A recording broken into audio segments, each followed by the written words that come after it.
1 लाख का नुकसान एक किसान को हो रहा, फिर भी किसान नहीं तड़प रहा, फिर भी गुस्सा नहीं उठता है।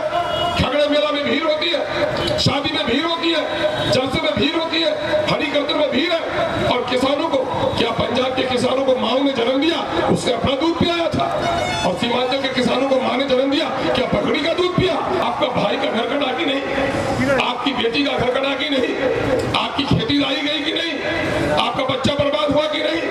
डॉक्टर नहीं हॉस्पिटल में, अफसर नहीं है कार्यालयों में, बच्चे हमारे पढ़ नहीं रहे, लेकिन सीमांचल के लोगों को गुस्सा नहीं आता। मेरे भाई क्या हो गया? हम लोग लड़ने के लिए तैयार नहीं। भाई से भाई की लड़ाई हो जाए तो हम वहां पर डंडा तलवार सब निकालने के लिए तैयार है, लेकिन हुकूमत जुल्म पर जुल्म किए जा रही है, लेकिन हम लड़ने के लिए तैयार नहीं है। एमआईएम को आपने वोट दिया है, आपने मेहरबानी की है, तो एमआईएम के सिपाही और खादिमों की एक जिम्मेदारी है कि चाहे अंजार हो, चाहे शहनवाज हो, इधर एसपी साहब अख्तर ईमान हो, रात के 12 बजे भी किसानों का मसला होगा, हम सड़क पर बैठने के लिए आपके तैयार है। हम पीछे अपना बदन दिखाने वाले ने सीना दिखाने वाले। किशनगंज के किसानों का ट्रैक्टर भोज देखने के लिए, भोज में जाने के लिए है, नाच तमाशा जाने के लिए है, जलसे में कस-कस के लेके जाइएगा। यकीन जानो, जलसे में जाने वाले लोगों, हरी कीर्तन करने वाले लोगों, मेला में भीड़ लगाने वाले लोगों, अगर तुम्हारे किसानों की हालत अच्छी नहीं रही है तो तुम्हारे जलसे का पिंडाल भी खूबसूरत बाकी नहीं रह पाएगा, तुम्हारा भजन कीर्तन भी, मंदिर भी अच्छा नहीं रह पाएगा। डरना सीखिए, कहते के केस होगा, अरे जेल होगा तो बेल होगा ही। देश को आजादी बगैर डंडा खाए हुए नहीं हुई है, तुम्हारी पैदाइश तुम्हारे माँ के दर्द के बगैर नहीं हुई है। इज्जत से जीना चाहते हो तो जेल जाना पड़ेगा, डंडा खाना पड़ेगा। हक के लिए शराब पी कर नहीं, चोरी डकैती करके नहीं। मोदी जी, अखिल भारतीय किसान काउंसिल की स्थापना करो, तमाम तक किसानों को पार्लियामेंट में, असेंबली में जगह दो, उनका एक आजाद काउंसिल बनाओ। किसानों की समस्या के लिए जो सिफारिश काउंसिल करेगी उसको मानो, जिसको रद्द करेगी उसको रद्द कर दो। आपके दर्द की बात सिर्फ चौक और चौराहे पर नहीं, एमआईएम के खादिमों ने ठाना है आपके दर्द की आवाज को असेंबली में भी दुश्मनों के सीने पर चढ़कर हमने बात रखने का काम किया। लोगों ने भी बिहार सरकार को कहा कि अगर हमारे समस्याओं का नहीं हुआ समाधान तो सुन लो, सीमांचल में होगा चक्का जाम। और हम लोगों ने चक्का जाम करने का फैसला कर लिया। आज के 1 दिवसीय धरना बहुमान 2020 में बनाए गए किसानों के खिलाफ काले कानून को सरकार, केंद्र की सरकार वापस ले, उसके सभी आयोजकगण, आज के महफिल के सदर और एमआईएम जिला किशनगंज के सदर जनाबे भाई इसहाक आलम साहब, महफिल में तशरीफ फरमा हम सबों के सियासी मुरब्बी और मोहसिन मरहूम जनाबे बसीमुद्दीन साहब के वारिस, एमआईएम के लीडर और बेबाक लीडर एमएलए जो कि जनाबे भाई शहनवाज आलम साहब, कोचा धामन के जुर्रतमंद और बेखौफ लीडर जनाबे भाई अलहादी आसफी साहब, रुकन असेंबली कोचा धामन, बहादुरगंज के हरदिल अजीज और बहादुर लीडर जनाबे भाई अंजार नईमी साहब, रुकन असेंबली हल्का बहादुरगंज, आज की महफिल में तशरीफ फरमा अमोड़ बैसा से तशरीफ फरमा जनाबे भाई मौलाना मुकर्रम साहब, भाई साहिद साहब, बायसी से तशरीफ फरमा जनाबे भाई महफूज साहब, इजहार बाबू, यहाँ हमारे इस इलाके के बड़े मशहूर लीडर जनाबे भाई अतर जावेद साहब, इस मीटिंग को बहुत ही मेहनत से कामयाब करने वाले जिम्मेदार साथी और कोचा धामन के बड़े मशहूर समाजी खादम जनाबे भाई शहजाद कौसर साहब, पार्टी के लीडर जनाबे हाफिज महबूब साहब, यहाँ पर बैठी हुई खवातीन की नुमाइंदगी कर रही दिगल बैंक की हमारी पार्टी की महिला अध्यक्ष आजीजा पम्मी बेगम, साबिरा बेगम, अररिया से तशरीफ फरमा एमआईएम अररिया जिला के हमारे अध्यक्ष जनाबे भाई राशिद हुसैन साहब, शायर, अदीब, फनकार और किसानों के दर्द को समेटने वाले शायर जनाबे भाई शहनवाज आलम साहब, हमारे सभी प्रखंडों के अध्यक्ष किशनगंज से जनाबे बाबुल साहब, कोचा धामन से जनाबे भाई राहत साहब, भाई जनाबे डॉक्टर निकलबाग के डॉक्टर हमारे फरीद साहब, बहादुरगंज के हमारे अध्यक्ष जनाब भाई तौसीफ आलम साहब, रोहटा से हमारे साहिद साहब और खुर्जवार की बस्तियों से आए हुए सभी किसान मजदूर साथियों, भाइयों, बुजुर्गों, नौजवानों, पत्रकार बंधुओं, मैं आप सबों का शुक्रिया अदा करता हूं कि MIM की दावत पर आप तमाम तर लोगों ने अपनी बेपनाह मसरूफियत के वक्त को काट कर आज के इस धरना को कामयाब किया है। हम आपको इस धरना की कामयाबी के लिए मुबारकबाद देते हैं। मेरे भाइयों, आज हमारी बेबसी और लाचारी जो है उसकी वजह क्या है? आदमी बीमार पड़े तो बीमार पड़ने के बाद वो दवा की तलाश होती है, लेकिन डॉक्टर दवा बाद को लिखता है, पहले तहकीक करता है कि बीमारी की वजह क्या है। आज हमें सोचना चाहिए कि पूरे देश में किसानों की ये हालत खराब क्यों है और फिर सीमांचल में सबसे ज्यादा खराब क्यों है। हम जब किसानों की बेहतरी की बात करते हैं तो पंजाब और हरियाणा के किसानों को हम मिसाली समझते हैं। वो किसान मिसाली कैसे हो गए? एक बात मैं अक्सर अपनी तकरीरों में आपको कहा है कि आज से 30-40 साल कबल पंजाब के लोगों की वो बदहाली थी कि उसके गुर्बत का सबूत आपको अपनी सड़कों पर मिलता था। उसका सबूत ये मिलता था कि पंजाब का वो कटीला जवान, वो लंबा चौड़ा इंसान, सर पर पगड़ी, लंबा पंजाबी कुर्ता, लेकिन चेहरे पे उदासी थी, वो आपके बसों का कंडक्टर था, ड्राइवर था, खलासी था। मुझे माफ कीजिए, कह लेने दीजिए, मैं उनकी बेइज्जती नहीं करता, बल्कि हम अगर गाड़ी में सवार होते तो मेरे पैर के धूल को साफ करने के लिए झाड़ू लगाने वाला पंजाब का मेरा मेहनती भाई था। लेकिन आज वो पंजाबी आपकी बस्ती में आता है नहीं, बल्कि आज उस पंजाबी भाई के पैर के धूल को साफ करने के लिए सीमांचल का बेटा झाड़ू लगाने पर मजबूर वहां पर हो गया। क्यों उनकी हालत अच्छी हुई? आपकी हालत खराब क्यों हुई? उसने जाना कि जिस मुल्क में हम रह रहे हैं ये मुल्क जमहूरियत का मुल्क है और जमहूरियत में जब तक हम अपनी ताकत का एहसास नहीं दिलाएंगे कोई जालिम हमको इंसाफ देने के लिए तैयार नहीं। चुनांचे क्या हुआ? पंजाब में आपको धान की खेती किया, आपने धान की कीमत नहीं मिली, आपको कोई गुस्सा नहीं आया। आपने मक्का पैदा किया, हजारों टन आपने मक्का पैदा किया, लेकिन 1800 रुपए का मक्का 800 में बिका। आपको 10 रुपया एक फकीर को भीख देने में दिक्कत है, लेकिन एक एक क्विंटल में 1000 की मार पड़ी। एक किसान अगर 4 बीघा लगाया है, 100 क्विंटल पैदा किया, 1 लाख का घाटा एक किसान को हुआ है, लेकिन जरा सा भी गुस्सा आपके हाथों में नहीं आता। ये बेहिसी क्यों है? आदमी को कांटा चुभे तो तड़प जाता है, लेकिन तलवार चले अगर नहीं हिलता है तो समझ लीजिए कि वो आदमी जिंदा नहीं है, रूह बाकी नहीं है, उन्हें तलवार की चुभन को जरूर बर्दाश्त करता। आज 1 लाख का नुकसान एक किसान को हो रहा, फिर भी किसान नहीं तड़प रहा है, फिर भी गुस्सा नहीं उठता है। खगड़े मेला में भीड़ होती है, शादी में भीड़ होती है, जलसे में भीड़ होती है, हरी गर्दन में भीड़ है। और किसानों को क्या पंजाब के किसानों को माओ ने जन्म दिया? उसने अपना दूध पिलाया था। और सीमांचल के किसानों को मां ने जन्म दिया, क्या बकरी का दूध पिया? अगर मां का दूध पियो किसान भाइयों तो सबक ले लो।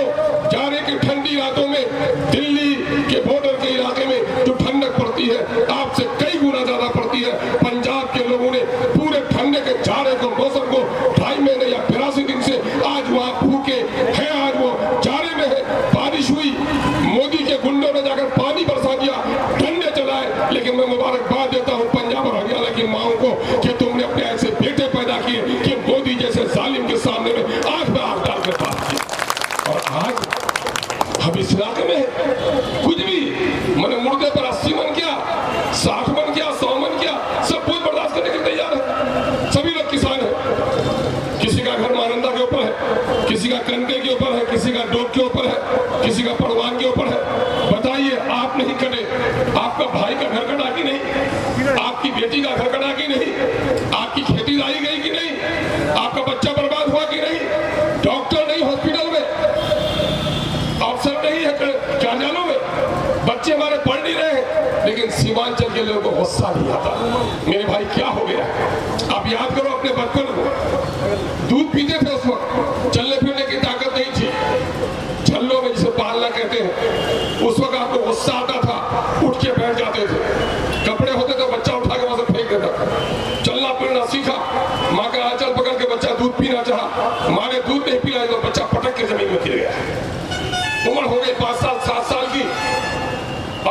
मेला जाने के लिए तैयार हुआ। अब बाप ने कहा मेला नहीं जाओगे तो रात भर खाना नहीं खाया, गुस्सा करके आप सो गए, वही पटक के रोए। ऐसा होता है कि नहीं होता? लेकिन अब तो हम जवान हो गए थे, हमारा गुस्सा भी तो जवान होना था ना। बहन को लेके आए हैं हॉस्पिटल में, डॉक्टर नहीं है और हमको गुस्सा नहीं उठता है। अगर बहन को लेकर आए हो डॉक्टर के यहाँ, माँ को लेकर आए हो, माँ तड़प रही है, बहन तड़प रही है, हामला औरतों के पेट में बच्चा लेकर परेशान है और कोई गुस्सा नहीं आता, तो समझो ऐसी जिंदगी मौत है। बचपन में गुस्सा आया, लड़कपन में गुस्सा आया, जवानी में तो तूफान होना चाहिए था। अगर डॉक्टर नहीं मिले तो जिस दिन हॉस्पिटल में डॉक्टर का गड़ेबान पकड़ लोगे लोगों उस दिन मुर्गा आता। लेकिन हमको गुस्सा नहीं आता। गुस्सा इबादत है, गुस्सा नेकी है, गुस्सा हराम भी है। शरीफ के खिलाफ गुस्सा करना हराम है, लेकिन गवार के खिलाफ, चोर को जूते मारना, डगों के खिलाफ गुस्सा करना ये सवाब का काम है और जालिम हुकूमत के खिलाफ गुस्सा दिखाना हमारी जिम्मेदारी है।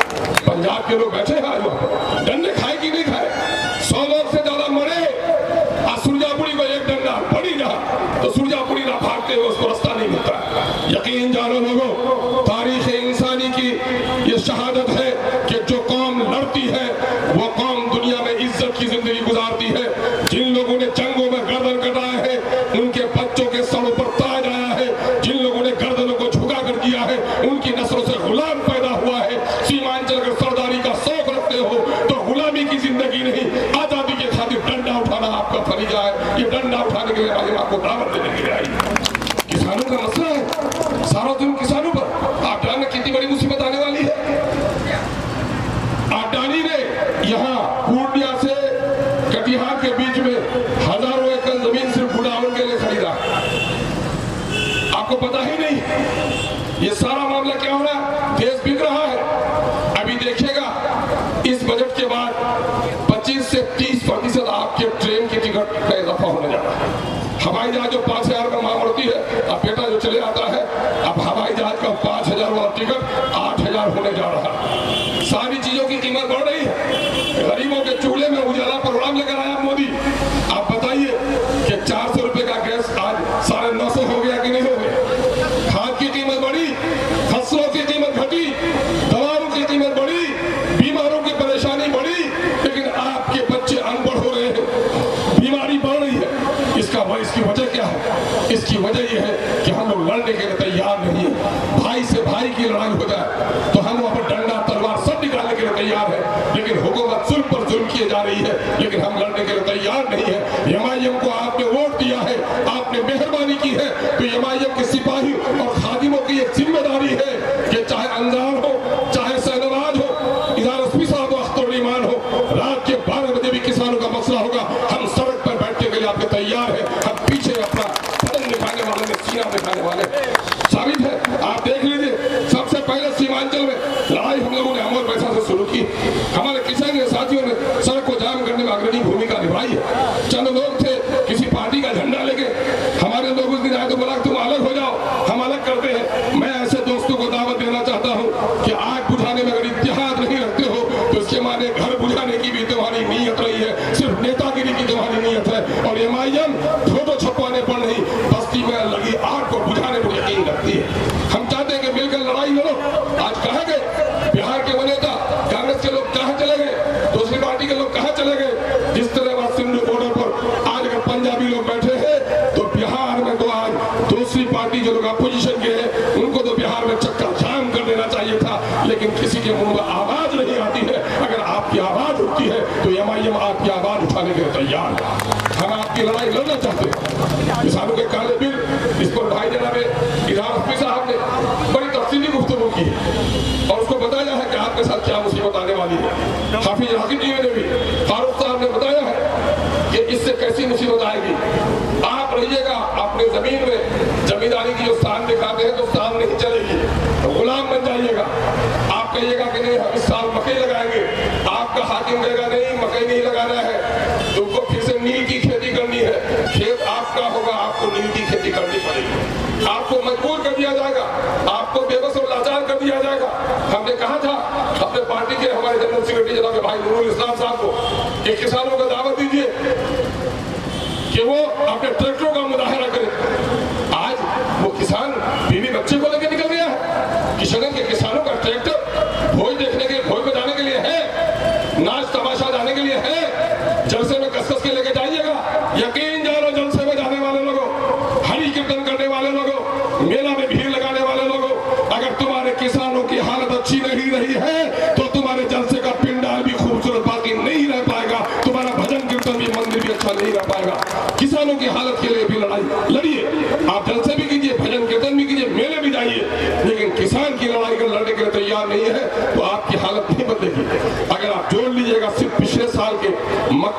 किसान जो भी जगह, तो मैं समझता हूं कि कई करोड़ रुपया सिर्फ किसान का नुकसान हुआ, बल्कि सैकड़ों करोड़ रुपया नुकसान होगा अररिया पूर्णिया कटिहार किसान का। और आज मोदी के जबान पर नीतीश जी भी कहते हैं कि इस कानून से फायदा ही होगा, नुकसान नहीं होगा। तो आप ये बताइए, एक जिंदा मिसाल मान लीजिए, हाथ में पट्टी देते हैं आप, इसका नाम है मार्केटिंग। मार्केटिंग का एक आदमी इलेक्शन होता था, उसका उपाध्यक्ष बनता था, उसका मेंबर होता था, तो वो कहीं कलवट बनाता था ना, कहीं टॉयलेट का घर बनाता था, मार्केट में कहीं पानी का इंतजाम करता था कि नहीं, जब तक मार्केटिंग यार्ड था। अब मार्केटिंग खत्म हो गया, हाट में तो आपसे टैक्स ले ही रहा है, बट्टी तो उठा ही रहा है, लेकिन मार्केट के जरिए से आपका कोई काम, किसी एक बाजार में बैतुल खला टॉयलेट का भी घर बना क्या आपका? नहीं बना। टैक्स आपसे लिया जाएगा, लेकिन उसके बदले में आपको कुछ भी नहीं दिया जाएगा। ये काला कानून अगर पास हो गया तो हमारा और आपका बड़ा नुकसान होगा। एक है आवश्यक वस्तु अधिनियम, तो वो जो कानून है, वो कानून ये है जखीरा अंदोजी का कानून, कि आम हालात में आप गेहूं, चावल, आलू, प्याज, तेल, तिलहन, दाल खरीद के रखिए, लेकिन अगर बाजार में क्राइसिस हो तो आपको भंडार खोलना पड़ेगा। अगर भंडार नहीं खोलिएगा तो नॉन अवेलेबल सेक्शन में आपका केस होगा। 7AC का केस होता था तो कितना डरता था लोग, घबरा था 7AC का केस। तो आज ये सरकार क्या कर रही है, अडानी के कब्जे में आ गई है। BSNL सरकारी टेलीफोन कंपनी, वो घाटे में है, वो जमीन बेच रहा है, और जियो कंपनी हर दिन आगे आगे चली जा रही है। सारी चीजें प्राइवेट हाथों में। पहले इंश्योरेंस के सेक्टर में विदेशी भागीदारी 49% थी, अब विदेशी भागीदारी इस सरकार ने 74% कर दी।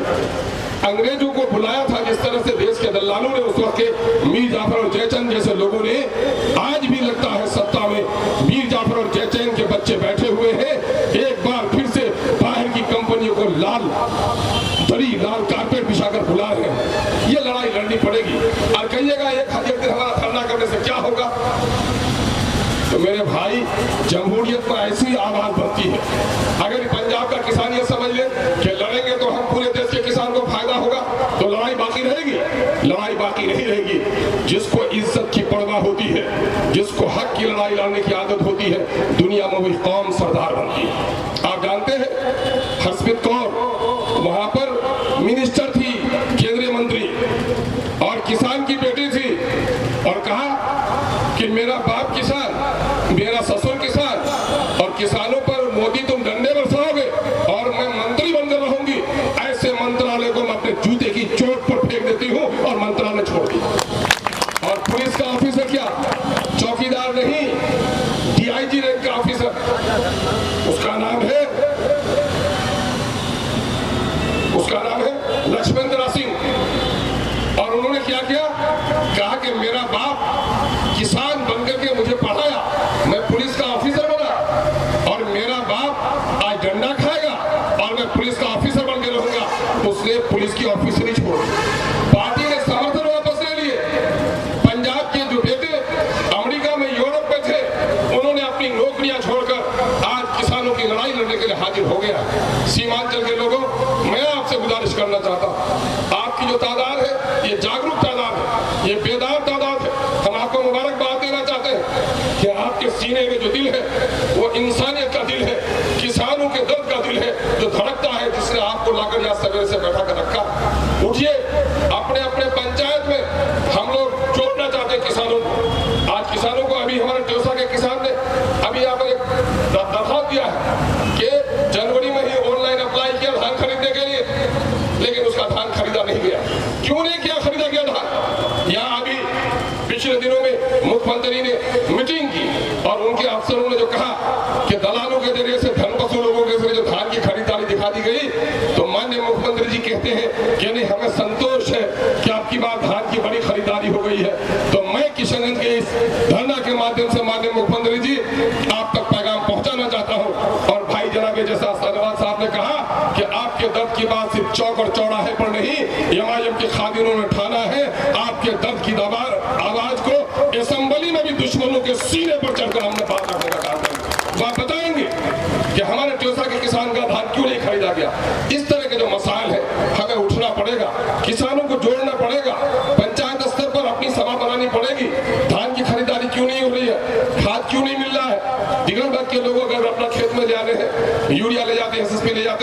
तो फौरन पुलिस पकड़ के कहती है ये नेपाल सामान ले जाता है। अरे बहादुरों, नेपाल सामान लेके जाता है तो नेपाल की सरहद पर तुम खड़े पहरेदारी करो ना, जो उस पार जाए उसकी कमर में रस्सी लगाना। लेकिन नेपाल से 15-20 किलोमीटर में जो खेती है, क्या उसमें जंगलों के गाछ लगा देने हैं तुमको? वहां अगर किसान खेती करता है तो सरकारी तौर पर खाद पहुंचाने का इंतजाम करना चाहिए। ये मैं जिला पदाधिकारी से भी बात करूंगा। मेरे भाइयों, आज हम पर थोड़ी मुसीबत है। वहां के किसानों का मैं वाकया सुनाता हूं कि सन 1985-86 में गेहूं की कीमत कम हो गई। जिस तरह हम लोग का हुआ ना, मक्का की कीमत कम हो गई, गेहूं की कीमत कम हो गई, तो हम लोग कोई धरना में बैठे, नेतागिरी, इनको वोट लेना है, करो वोट देने में आ रहा। लेकिन वहां पर क्या हुआ, वहां पर क्या हुआ कि किसानों ने तय किया कि हमारे गेहूं की कीमत तय करो, वरना पंजाब में तुम्हारी रेलगाड़ियां नहीं चलेंगी। रेल की पटरियों पर जाकर किसान सो गया, और जब रेल चलाने की, ट्रेन चलाने की कोशिश की तो पंजाब के जमामत किसानों ने रेल की पटरियों को उखाड़ कर फेंक दिया, न रहे बांस न बचे बांस से ट्रेन रोक दिया, और तब उनको गेहूं की कीमत मिली। और अगर आज जिस दिन हम लोग तय कर लेंगे, मैं कहता हूं कि पंजाब और हरियाणा के किसान तो पूरे देश के किसानों की इमामत कर रहा है। सीमांचल के लोगों, आप ऐसी जगह पर हो कि आप अगर उठ खड़े हो जाओ तो बिहार के सारे किसानों की लड़ाई लड़ सकते हो। हम लोगों ने भी बिहार सरकार को कहा कि अगर हमारे समस्याओं का नहीं हुआ समाधान तो सुन लो, सीमांचल में होगा चक्का जाम। और हम लोगों ने चक्का जाम करने का फैसला कर लिया। आप बैठिए, आपके फसल की कीमत नहीं मिली। अभी आप देख लीजिए, आपको राशन कार्ड बनाना है, अब उसको अपडेट करना है। अपडेट करना है तो उसकी लिंकिंग करानी है आपको आधार कार्ड से राशन कार्ड को। आप जा रहे हैं बोलो, वहां पर एक मशीन है, पे करती रहती है मशीन, दिन भर में 40 से ज्यादा का होता नहीं, और कहता है कि सब लोग 25 तारीख से नहीं कराओगे तो तुम्हारा कार्ड इनवैलिड हो जाएगा। नाम गलत हो गया है बेटे का।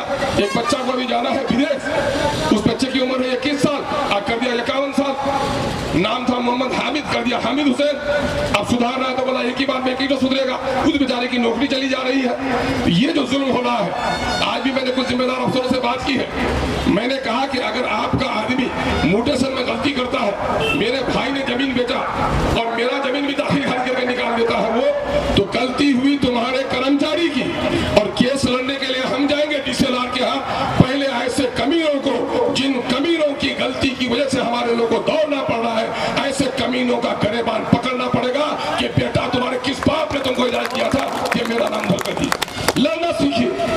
कहते कि केस होगा, अरे जेल होगा तो बेल होगा ही। देश को आजादी बगैर डंडा खाए हुए नहीं हुई है। तुम्हारी पैदाइश तुम्हारे माँ के दर्द के बगैर नहीं हुई है। इज्जत से जीना चाहते हो तो जेल जाना पड़ेगा, डंडा खाना पड़ेगा। हक के लिए शराब पी कर नहीं, चोरी डकैती करके नहीं। ये काम अगर करने के लिए तैयार है तो एमआईएम को जब भी आवाज दीजिए, हम लड़ाई लड़ने के लिए तैयार है। हम बड़ा विश्वास जमाते हैं, हम आपके बड़े शुक्रगुजार हैं, अपनी माओ बहनों बेटियों के, रिक्शा ठेला चालक लोगों के हम शुक्रगुजार हैं।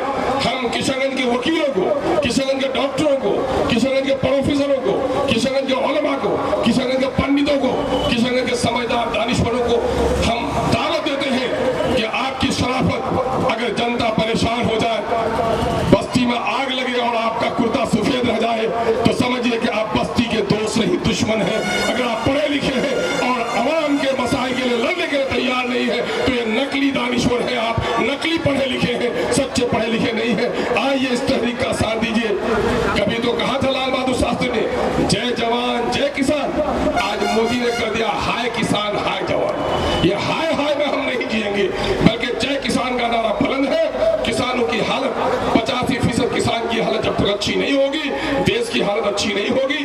हम एक अखंड भारत, एक मजबूत भारत, एक आत्मनिर्भर भारत हम बनाना चाहते हैं। उसके लिए किसानों को सुविधा मिले और किसानों का मसला हल करोगे तो यूनिवर्सिटी कमीशन होती है, यूजीसी होती है, यूनिवर्सिटी में सिलेबस चेंज करना है तो यूनिवर्सिटी कमीशन से फैसला करते हो। डॉक्टरों का कोई मसला होता है तो सेंट्रल लेवल पर डॉक्टरों का मेडिकल काउंसिल है। अगर किसानों का भी मसला हल करना चाहते हो तो केंद्र सरकार को, मोदी जी को हम कहना चाहते हैं, मोदी जी अखिल भारतीय किसान काउंसिल की स्थापना करो। तमाम तक किसानों को पार्लियामेंट में, असेंबली में जगह दो, उनका एक आजाद काउंसिल बनाओ। किसानों की समस्या के लिए जो सिफारिश काउंसिल करेगी उसको मानो, जिसको रद्द करेगी उसको रद्द कर दो। यही किसान की पुकार है। आप लोगों ने सभा को बहुत मजबूती के साथ किया है। हम आप आपसे कहना चाहते हैं कि आपने अपने पंचायतों में जाकर किसानों का संगठन बनाइए। अगर आप किसानों का नहीं तो MIM से जुड़कर भी उस संगठन को पूरा कीजिए। बहुत बहुत शुक्रिया। अस्सलाम वालेकुम, आदाब। जय जवान जय किसान।